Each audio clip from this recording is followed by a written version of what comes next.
Happy holidays, everybody. As we wrap up 2025, we're going to put out a few episodes with the founder of The Perfect Workout, Matt Hedman. This goes into the inspiration of what started The Perfect Workout and some of his personal testimony. Please enjoy. Welcome to The Perfect Workout Podcast, where fitness meets simplicity. I'm Kyle Recchia, CEO of The Perfect Workout. We hope you enjoyed today's episode. I've been with The Perfect Workout for a number of years, almost 7 years now. And I feel like every time I've had a chance to sit down and talk with you, Matt, there's always some sort of fascinating story I learn about you or your experience with slow motion strength training and especially your beginnings with it. So I'm really curious, how did you first hear about the method? How did you hear about slow motion strength training, and who or what inspired you to get into it? I'm 48 years old right now at the time of this recording, and for better or for worse. And I actually got into lifting weights when I was 10 years old. So I guess if I'm doing my math right, that's 38 years that I've been at this. So this was summer between my fourth and fifth grade year, and bought my own weightlifting set. And I guess I must have been a crazy kid because I now have a 9-year-old son. And so I was 1 year older than him, and it just doesn't seem normal, for a child that age to get a weight set. But I was inspired to do that for whatever reason back then. And anyway, at that age, I really got into exercise all in. Like I've been in a fitness nut, I guess you could say, ever since. And so between age 10 and 20, I didn't really have a good way of going about things. In hindsight's always 2020. But I was just kind of haphazardly doing, whatever was the latest book that I read, or about exercise or strength training or nutrition, and by the time I got to age 20, I was lifting weights for 2 hours a day, 6 days a week, and so that's 12 hours of lifting weights and exercising per week, and by that point so I was in college at this point, and I'd actually developed some relatively, some chronic pain in my left shoulder. It was bad enough to where I went and saw a shoulder specialist, and she was fortunately able to figure out what it was. And they took an X-ray, and where the end of the bone should have been nice and round and smooth, it was all jagged, and it was actually being eaten away. There was so much inflammation in the shoulder, it was actually eating away the end of the bone, something called osteolysis, which means vanishing bone.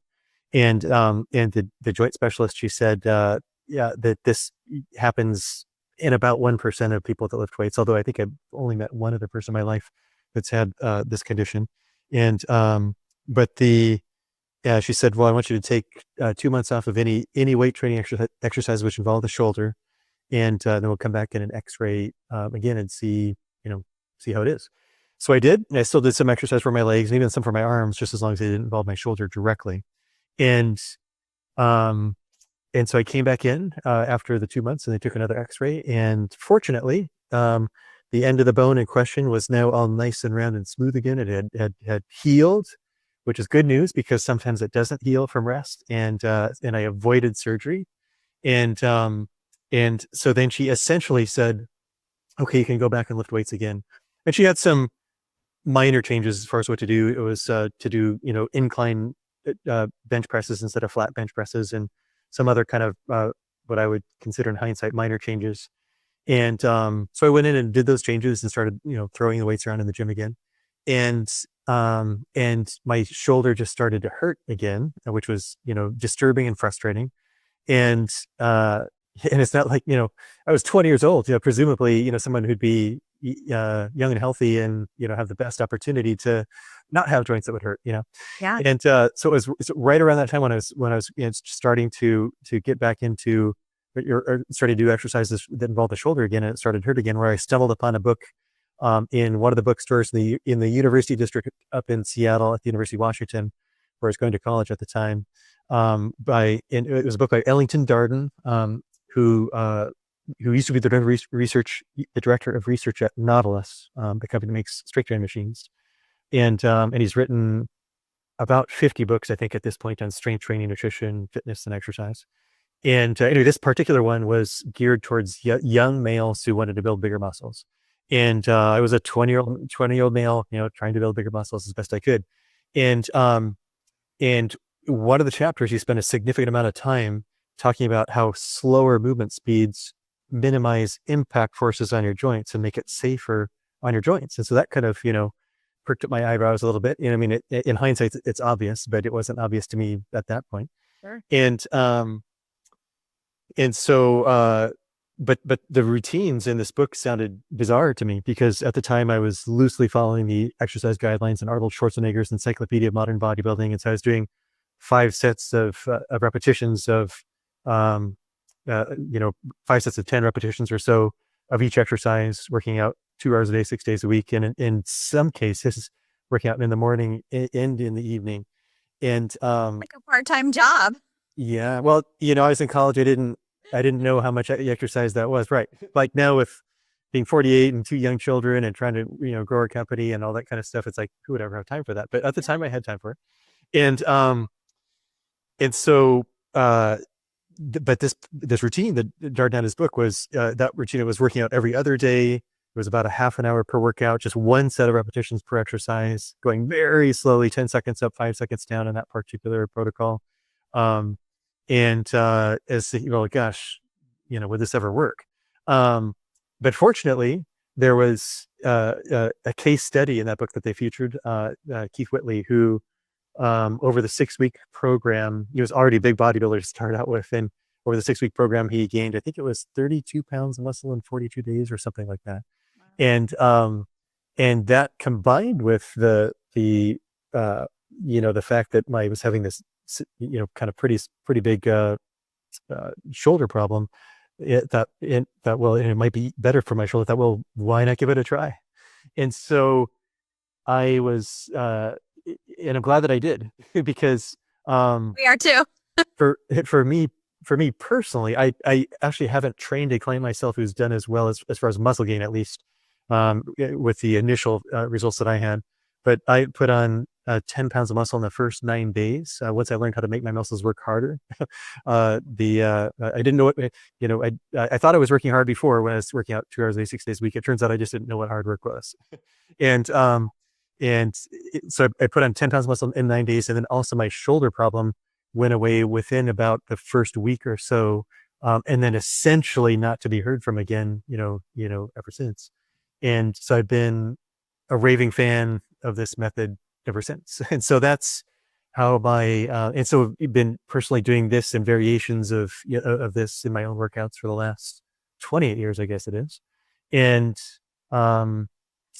yeah. And then, I was studying engineering at the time, and, graduated, went to work for GE as an engineer, and saw my life flashing before my eyes on the second floor of Building J on the GE complex. And it wasn't what I wanted to do with my life. And so I quit after 11 months there at GE and started working at the company, which is now 24 Hour Fitness, and worked for them and another company for a total of 3 years before starting the Perfect Workout back in May of 1999.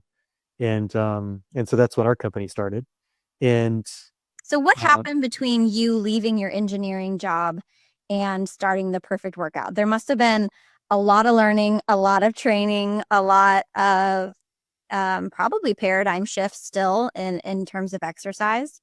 So what did that transition look like? So my degree was actually in aerospace engineering from the University of Washington, and I was actually working for GE Nuclear Energy in San Jose. Was my kind of engineering. It was my engineering job that I got out of college, and so as I mentioned, during my first 11 months, I just realized, this is just not my passion. It's not what I want to do with my life. And so I started putting out feelers to different gyms as far as what it would take to become a personal trainer. And during that process, what is now 24 Hour Fitness, at the time in the Bay Area, it was 24 Hour Nautilus was the company. And they actually gave me a job offer to come on, even though I didn't have any formal education in exercise or any formal experience in exercise. I always say they must have recognized the strength of my engineering personality. That must have carried the interview there.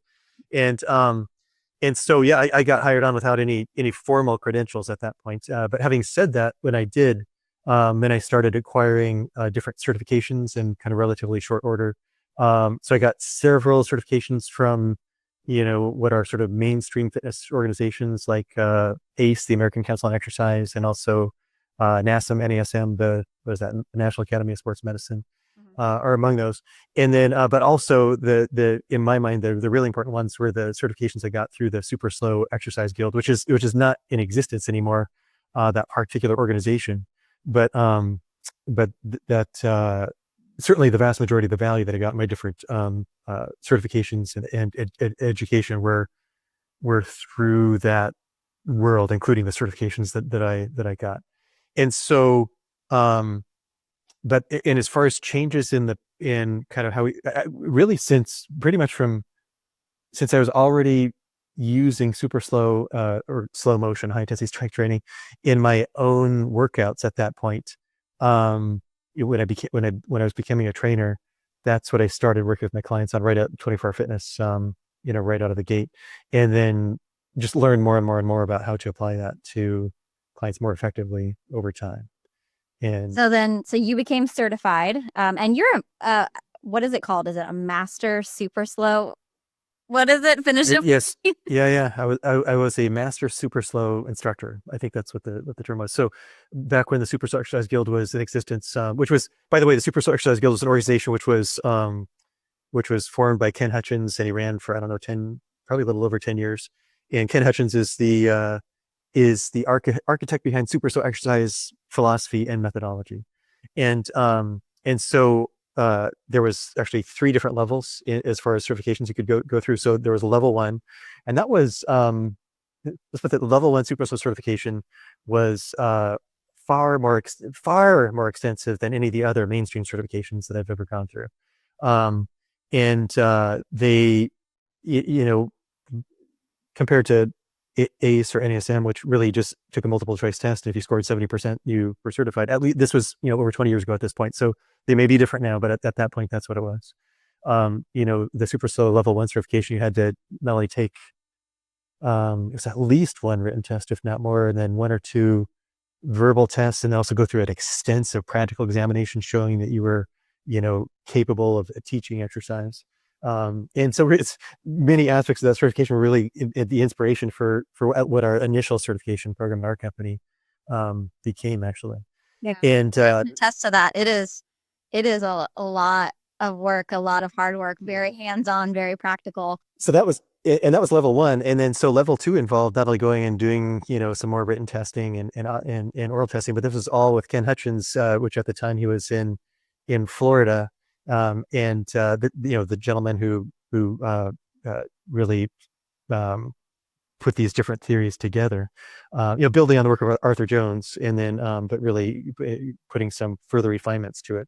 And so I spent, I think it was 9 days in Florida, in the Orlando area, shadowing Ken for 14 hours a day, and then doing various tests while the time that I was there. And so that got me to level 2.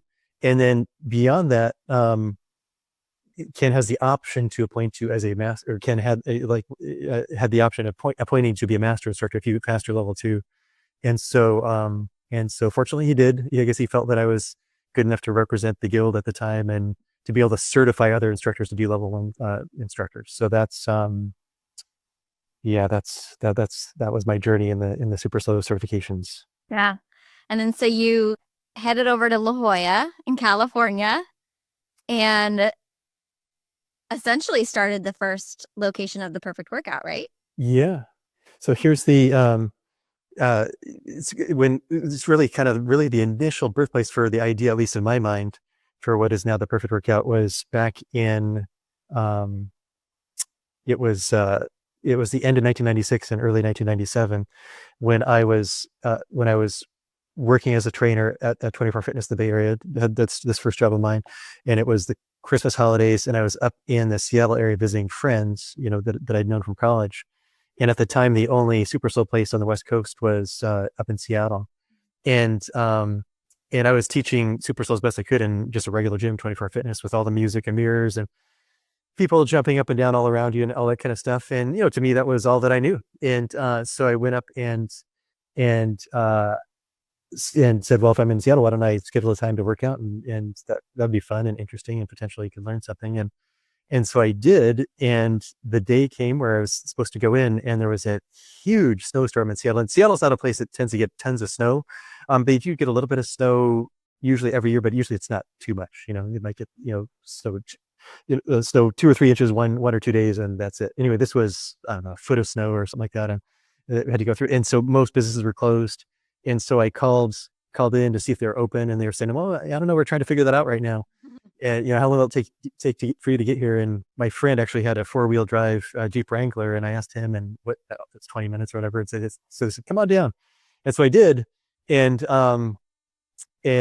Greg and Anne-Marie Anderson were the couple that owned that place. And so after chatting with them for a while, it came down to where I was going to need to work out. And so Greg wanted to put me through 4 exercises. It was the Smith machine squat, the old Nautilus hip and back machine, which was really a glute and hamstring exercise, weight assisted chin up, and then push up.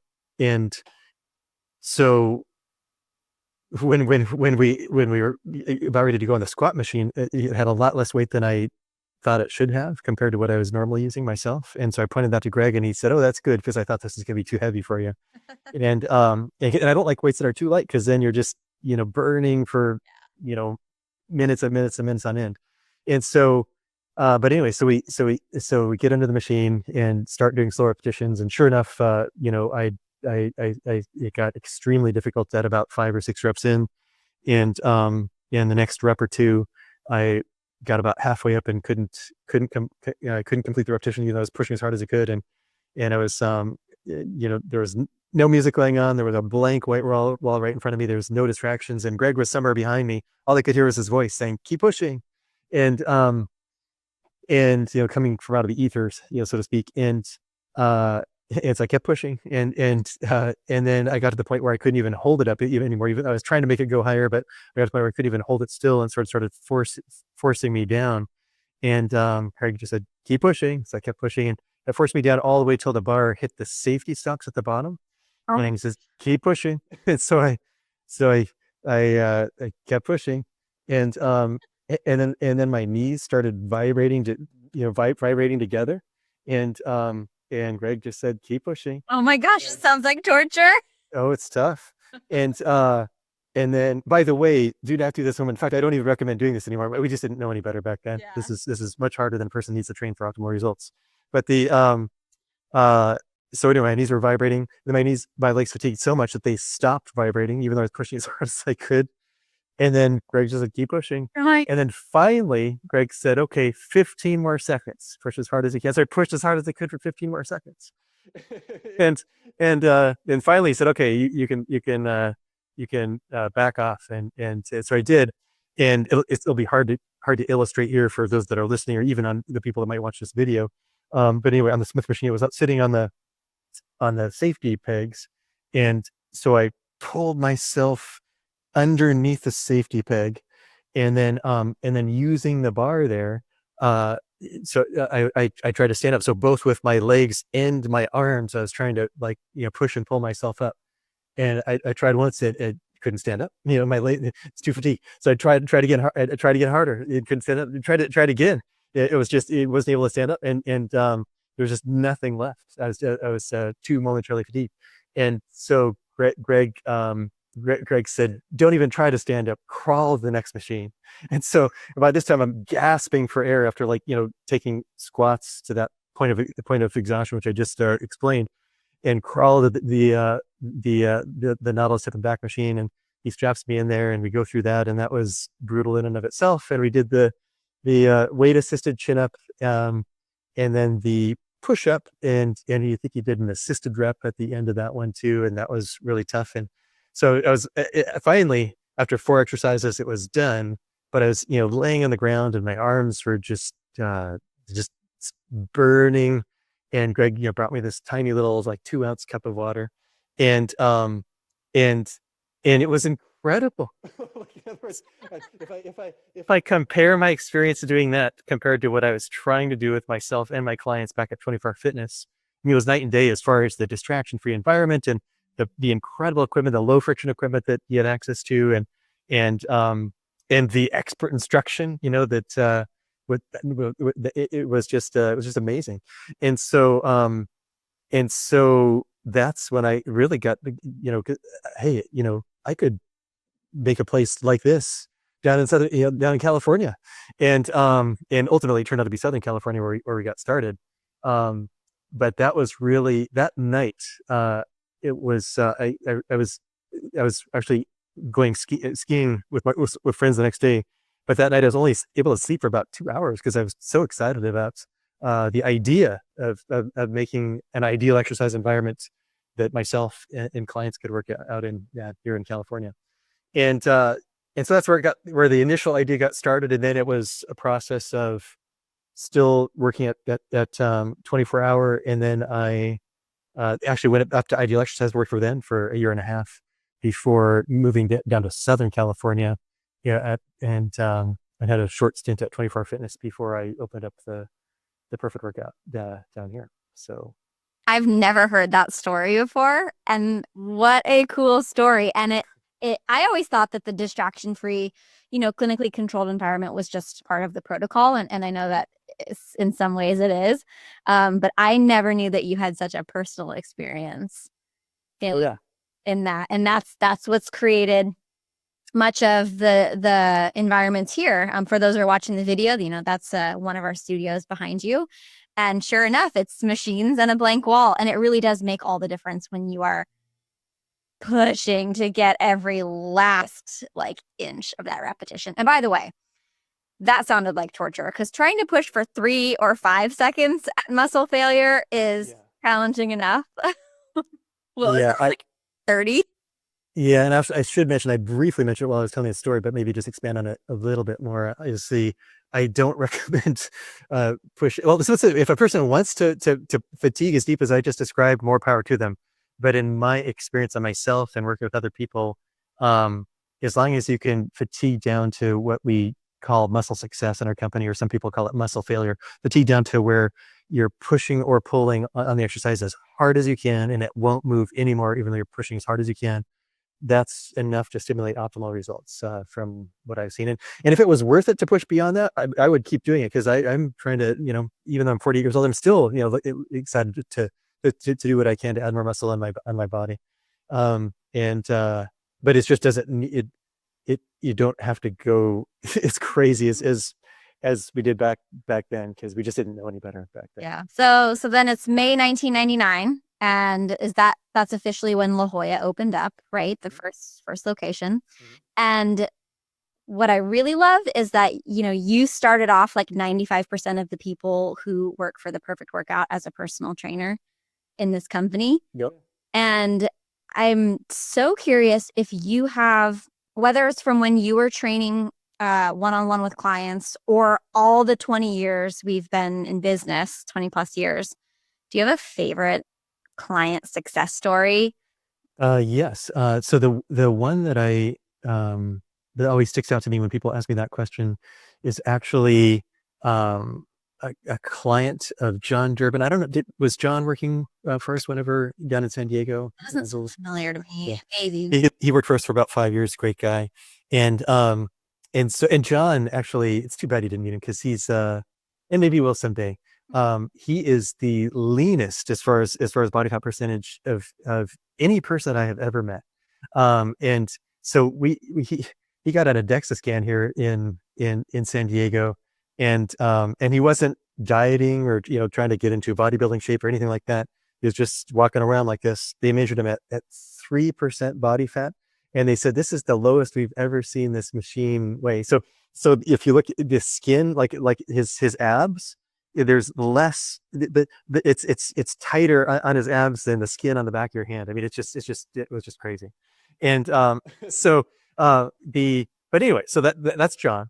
And so John, when he tells his story about this client, Barbara Nuss, that he was working with, he said, when I first became a personal trainer, I thought my uh, my my the thing which I was going to be most excited about was going to help someone gain a whole bunch of muscle or lose a bunch of fat or something like that. But it was actually this story of Barbara Nuss, which I'm gonna you give my paraphrasing of the way John I heard John tell the story, and so Barbara, she and I might get some details wrong, but she was actually featured in our newsletter a number of years ago as well, and I think she was a cancer survivor. She might have also been. I know she was at least a grandmother, might have even been a great grandmother, and I think also had MS. She had multiple different conditions which were going on, and she was able to walk, but she needed to use a cane to walk, and I think she was training with us once a week, and if I remember correctly, and and I'm not sure which day of the week it was. It was like Friday or Saturday or whichever day, and John used to say he could always hear when Barbara was coming in because he could hear the clacking of the cane, coming down the hallway before she opened the door and came in. And there was there was one day where she was supposed to come in and there wasn't any clacking of the cane, and the reason was because she didn't need to use her cane anymore. In other words, she was able to to get strong enough to where the cane was no longer necessary. And John, I've seen him tell the story before, and just the look of satisfaction on his face, and saying what I said earlier, like I thought my biggest success was going to be someone gaining 20 pounds of muscle or losing 50 pounds of fat or whatever, but that was probably the most satisfaction that I've had is, hearing her walk down the hallway without the clicking of the cane. And we've been fortunate as a company to have this. Doesn't happen to everybody, but a fair amount of. I mean, I've heard about, I don't know if I've heard directly about a dozen, but it's been, at least a handful of clients who've been able to get rid of their canes. And that's, well, yeah, I mean, that's a huge quality of life issue. So that's what comes to mind when you ask the question. Yeah. Did you know when getting into fitness and particularly slow motion strength training that it would have such a positive effect on people's quality of lives and their overall health and not just simply their strength? That's a good question. Well, when I'm kind of chuckling because this might not, be the answer that you're expecting, but when I became a personal trainer, I did it really because I'm just so interested in exercise, and it was just like, hey, this is I got my degree in engineering, and had just gotten, and it was doing exercise just as an avocation, not thinking of it as a potential vocation. It was just something that I loved to do, and so when I was at GE working as an engineer and thinking, well, this is not what's going to make me happiness and fulfillment for the rest of my life. What other ideas are there? And for whatever reason, at that point, it occurred to me that there are people that are personal trainers that get to, work in the gym all day long and, be around exercise, talking about exercise with people, sort of, living, eating, breathing exercise ideas and concepts and applications. And so it was really just my just interest, because I mean, this might not be the greatest story, but back then, and again, I was, and also to give context, I think I was 23 when I made the switch into personal training, and for at least for males, my understanding is the prefrontal cortex doesn't fully develop until age 25. So this is without a fully developed prefrontal cortex. I wasn't getting into it thinking, hey, I'm gonna, make a huge difference on a lot of people's quality of lives. It was just because, hey, I love this stuff and I want to. I just want to be around it and actually, get paid for it too. So, Yeah. Well, did you ever have that, maybe not moment, or when did you realize that this was bigger than that, though, that, we really were helping people in such a big way? yeah. And by the way, just I'll answer that question in a second, but I will have to mention that in my mind, building bigger muscles and losing fat is incredible too. Like, in other words, so I'm not saying that, getting stronger or even walking is necessarily or intrinsically a superior goal to building, 20 pounds of muscle. It's just, I mean, it depends on the person and what they want and all that kind of stuff, so, and what's important to them. I would say probably when I was working at Ideal Exercise up in Seattle, like after I had the initial stint at 24 Hour and then was working for them for a year and a half. There was a number of people with MS that we worked with up there, and one woman in particular who who needed to use a walker to walk, and even then she could barely walk even with a walker. Um, but she told us if it wasn't for the strength training she was doing with us, she wouldn't be able to walk at all. And so, yeah, it was probably then where it started to started to notice, some of those kinds of things more than I did before. Yeah. And yeah, and maybe it was my prefrontal cortex finally, forming somewhere. What about you personally? I mean, obviously you've gotten stronger. You have a significant amount of muscles. Like you've got a fantastic physique, and one would think that being the Thank you. yeah, you're welcome. I mean, everyone talks about your biceps, Matt. They're like out of this world. But how has slow motion strength training improved? Well, I guess in addition your physical fitness, but also your overall health. If I hadn't stumbled upon slow motion strength training back when I did back in 1992, I don't know if I would have been able to continue strength training, because I mean this was a serious issue in my left shoulder, and with throwing the weights around and just the impact forces involved with that, I just don't know if I would have been able to find a good way of working around it. And which is tough for me to wrap my mind around, like what would I have done? And maybe I would have found a way around it. I'm not sure, but my first answer to the question is that it allowed me to strength train, whereas like the way that I was doing before, it just wasn't gonna keep working, because it was eating away bones in my body, which sounds crazy, but that was me. That's what was happening. And so that's number one, is being able to strength train at all. And number two, to actually get significantly better results from my strength training, compared to what I'd been doing before. So for me, when you ask about kind of my fitness, getting more increasing my lean muscle tissue, and also, the metabolic rate to some degree because of more muscle tissue and helping to get leaner. Those would be a big deal. And also in my lower body, I spend most of my time when I tell my sort of origin story about my left shoulder, but my knees have been tricky ever since I was a child, and I was never really able to. I never really felt safe, pushing really hard with my legs, because my knees just were tricky, for lack of a better way of putting it. And with slow motion high intensity strength training, I was able to do that story that I told a few minutes ago about taking the squats to what we call muscle success, or like some people that are diehards in high intensity call deep muscular failure, and so it allowed me to train my legs much more effectively than I did before.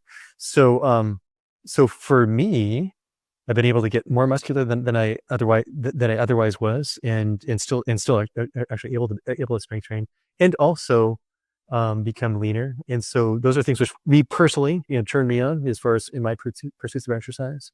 And then, although these weren't my primary goals, and probably still aren't my primary goals, I've been able to get pretty strong, and my what cardiovascular fitness is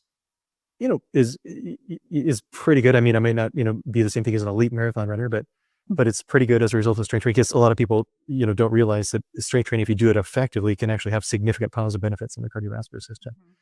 And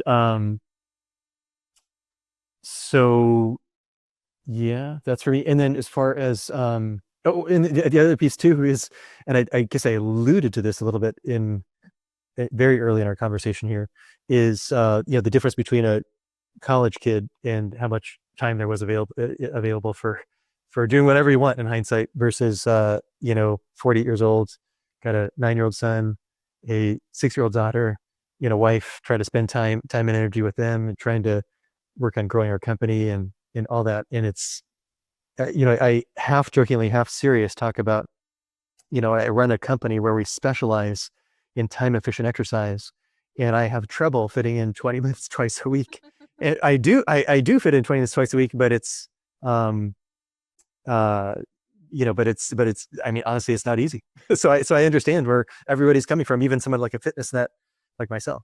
So there's that. And then I do dabble in some other sort of recreational activities, like, because if someone really presses for me, like I dabble in surfing and dabble in snowboarding, but really those are really dabbling. I think I snowboard maybe an average of two days a year if I'm lucky.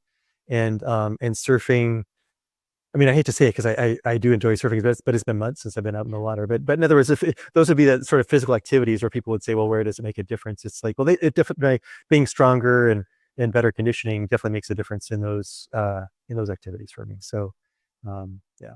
Yeah.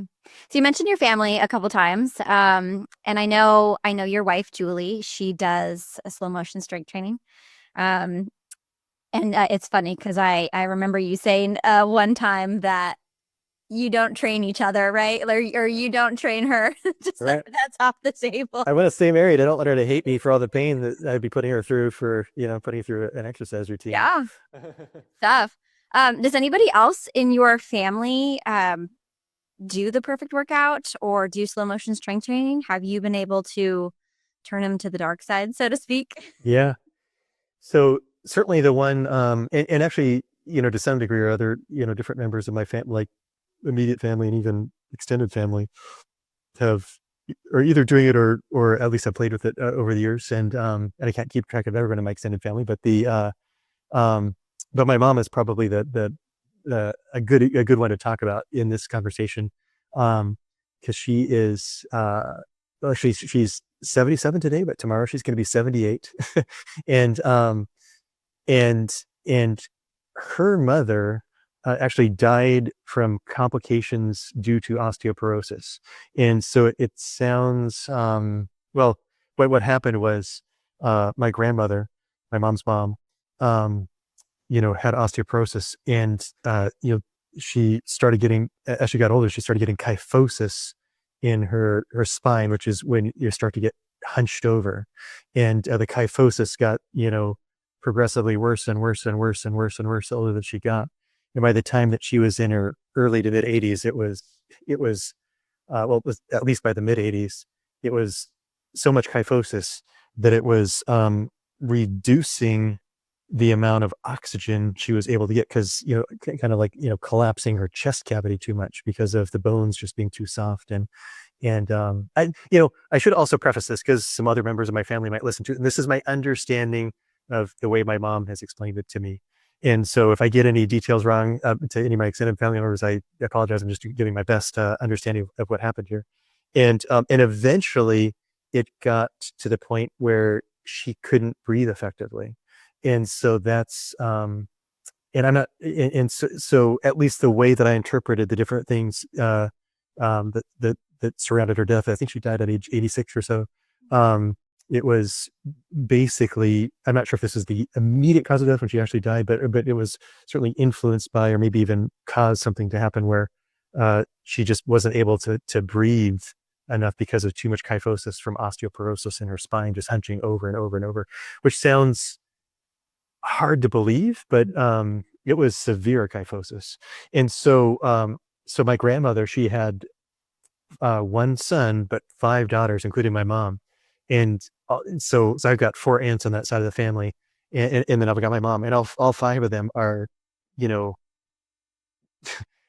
uh, very concerned. I'd say certainly some of them, if not all of them, petrified to end up the same way that their mother did. And so each one of them is, kind of doing different things that they think they can help with osteoporosis. And including my mom, and one of my, and I know one of my aunts, at least over there, maybe more than one, did SuperSlow for a while, might still be doing it. But my mom, yeah, she's been doing strength training and SuperSlow, including at our Mission Valley studio here recently for, gosh, a number of years actually. And so yeah, so she's a good example of that. That's awesome. And she's doing virtual training from what I know too. Yeah. Cause I don't know when, different people might be hearing this podcast or video cast, at different times, but yeah, we're here in, kind of in the sort of middle of the COVID crisis of 2020 and so we're doing virtual training with a number of our, quite a few of our clients. And so my mom is doing that too. Yeah. I think it's important to point out here too, that a lot of people who may be new to the method is how impactful slow motion strength training can be on increasing bone density or for anyone who has a concern about that. And is that, was that ever in the back of your mind when I guess building this business, is knowing that you had a family history and like knowing, or were you just all in because this was great exercise? Yeah. Well, the truth be told is I was all in because it gave me better results. It was safer on my joints. It was all the benefits that we often talk about. I've certainly paid a lot more attention to the, the bone density impacts just because of a personal interest to not just with strength training, but anything else that, I come across might also be helpful for my mom. And so, it would have been on my mind to some degree this whole time. Like I said, with my mom's connection there,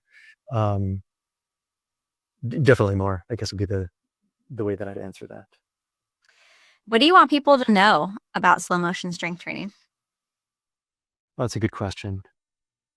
Slow motion strength training allows a person to get incredible fitness results. I mean, this is going to sound like a marketing commercial, and maybe it is, but it's just the way that I think about it. It allows a person to get incredible fitness results without having to spend your life in the gym. Because we often, at least I named our company The Perfect Workout over 20 years ago, with at the time, with the idea that I think that people can get better results than just about anything else a person's going to do in the name of exercise. And it's safer on the joints than just about anything else for exercise. And it's super time efficient, 20 minutes twice a week to get essentially optimal results. And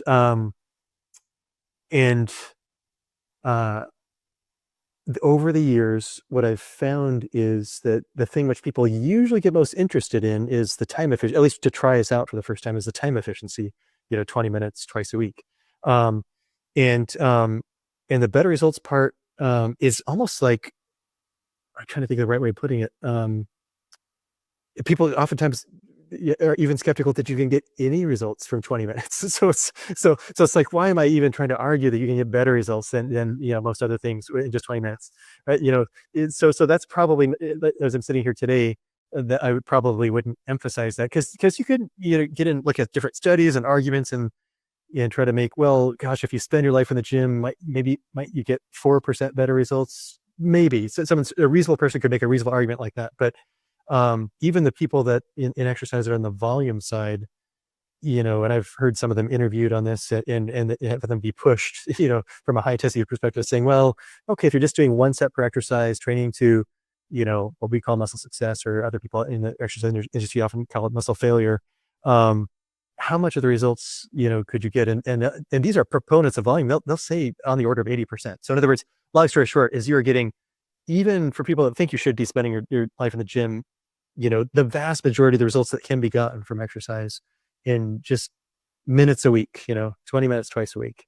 And plus it's safer on your joints, has all these other great benefits that we talked about, for osteoporosis and metabolic benefits and myokines. And there's probably a lot of stuff which we aren't even aware of yet. And so, increases in basal metabolic rate, which it helps with fat loss and discriminated fat loss.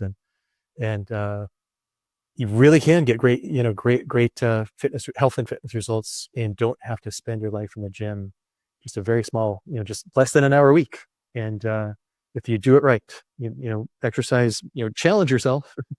I'm not saying the 20 minutes are easy. They're not, if you do it right. But then you'll get incredible results and you won't have to spend the rest of your life in the gym. Yeah. Mark Alexander said, there's no magic pill, but this is pretty darn close to it. Yeah, I guess it would be magic if it wasn't hard, but it's it's a challenge. Yeah. And having said that, I don't want to get anyone to get, scared away by that, or even scared away by my story about like that crazy thing that I did on the squats, because what the methodology does is basically allows you to push yourself as hard as you're willing to push yourself.